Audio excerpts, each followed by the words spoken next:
Hello there guys and welcome to Student Meals. Today's episode is going to be a little bit of a special one. We thought since Tess is half Dutch, we're going to show you how to make a typical Dutch snack called a broodje kroket. It's basically a croquette sandwich. So, I hope that you enjoy this episode.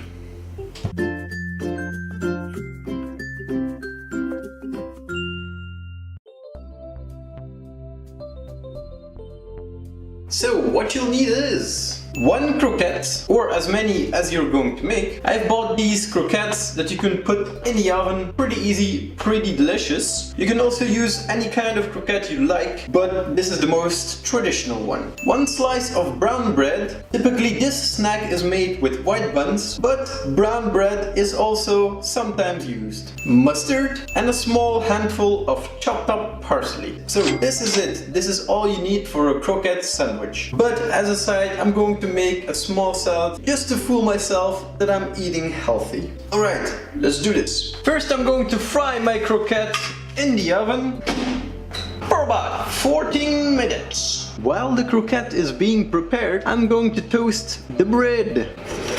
Don't toast the bread all the way through. Make sure that it's crispy on the outside and a little bit soft on the inside. In the meanwhile, I'm going to make a super easy salad to go along with the croquettes. Slice some cucumbers, chop up a tomato, slice up a shallot, grab some rocket salad and put it in there.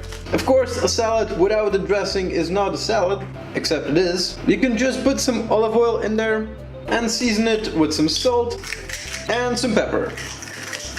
Give it a good stir, and there you go. You have yourself a nice delicious salad. So 14 minutes later and our croquette is done. Now let's take our semi-toasted bread and spread a little bit of mustard on it. Not too much, especially not with this one, because it's a pretty darn strong one. Now just place the croquette on top and let's cut it open down in the middle. There we go. Let's take a little bit of parsley and sprinkle on top. And there you go, you have yourself a nice croquette sandwich. But of course I was going to be a little bit healthy, so scoot that over. And I'm just going to put a little bit of salad on the side here. And there we go. Quick tip, if you are using a shrimp croquette, you can squeeze some lemon juice over it and it will be super delicious. You can leave the sandwich like that, or you can just smear it open with a knife and sprinkle some vegetables on top. So thank you guys for watching this episode. I really hope that you enjoyed it, and if you have any tips or requests or recipes that you want to see on this channel, you can always leave a comment down in the comment section below. And as always, see you in the next one. Goodbye.